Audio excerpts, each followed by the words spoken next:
You've just seen this so many times, like on the news, and like kind of like the Lacey Peterson house. Until you, I don't know. This is the entrance. It's really pretty. Look at the view. Yeah, it's pretty. Yeah, I'm recording just because. It seems very understated though. That would have been a fountain. Yeah. If it probably was. Because it's freezing, they have to turn it off. Or at least have it on.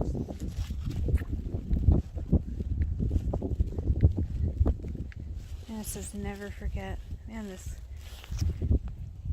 See it? Never forget. Oh, never forgotten. Yeah. Oh, there's a whole thing on each person. Yeah, that's what I'm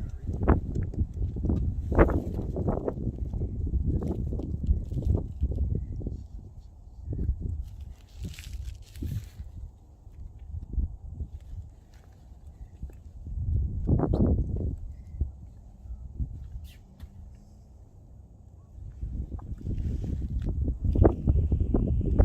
to read.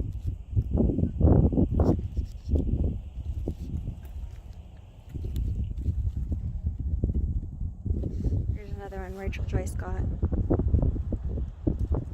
I'm gonna skip the first part, but I'll just read an excerpt from her diary.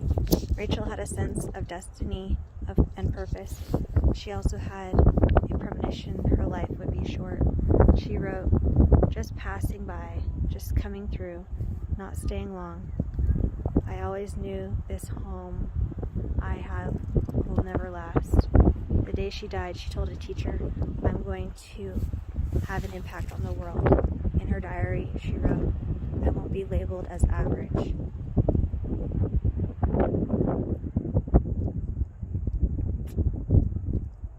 And she also put, "I have a theory that if one person can go out of their way to show compassion, then it will start a chain reaction of the same. People will never know how far a little kindness can go."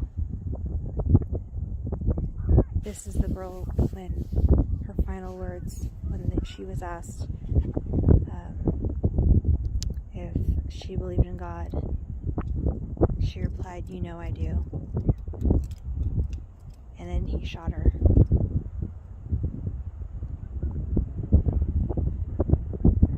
She wrote in her diary, again, this is all in a documentary by her father, and the actual diary appears.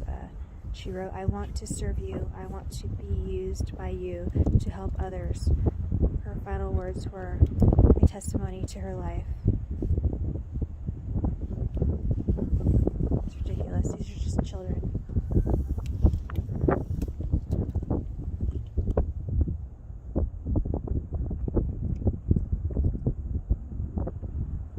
This girl, Cassie Renee Bernal. Cassie truly longed to know that heaven would be. What would heaven be like? She strived to know the Lord whom she would meet there. Her heart's desire was to just live for Christ. Weeks before her death, she expressed her anxiousness to see heaven, stating that she could hardly wait to get there. When asked how we would ever live without her, Cassie simply replied, "Wouldn't you be happy for me? You know I'd be in a better place." Cassie lost her life because of belief in God. Although her dreams of ushering new life tragically ended, her stand continues to encourage many to speak through Christ.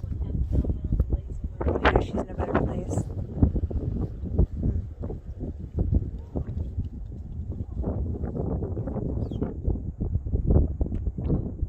Documentary on this girl, Lauren Townsend. Her dad did. It was crazy. These are excerpts from her diary. These are her actual words. "A woman in the middle of a field of flowers kissing Jesus' wound. I didn't think I could draw such a beautiful picture. I did tonight. It took me only 2 hours. I think something was guiding me other than just my hand. That is my dream. When I die, I want to wake up in a field of flowers and see Jesus sitting there, smiling, happy to see me, holding my hand. Then I would hug him, he'd kiss me on the forehead, and we would just sit there hugging in the sun with the wind blowing in our hair.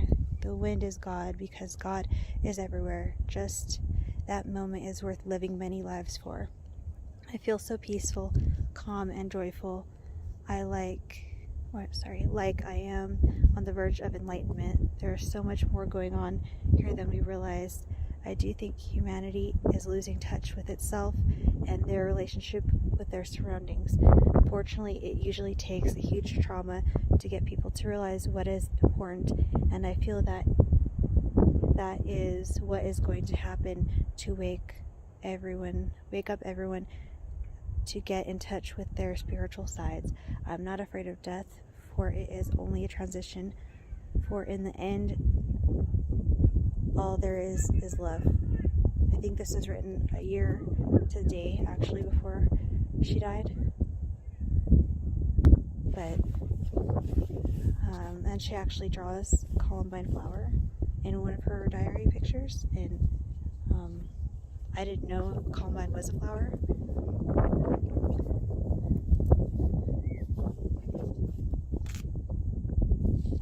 There's so many things to be learned from these kids. You know what they're saying. Stop doing wrong. Learn to do right. Maintain justice and do what is right. Those who walk uprightly enter into peace.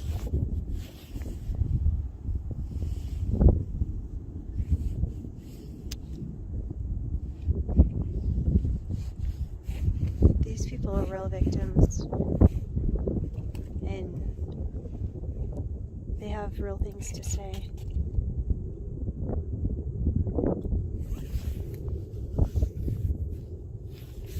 And instead we listen to these loud groups of people who don't want to listen, they just want to speak. And these people just wish they had that voice for people to listen. This is written by Kellyanne Fleming. Her first final draft, published in Chicken Soup for the Teenage Soul, Part 3.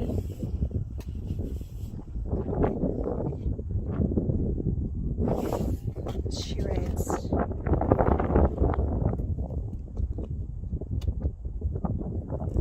these people are really either spiritual or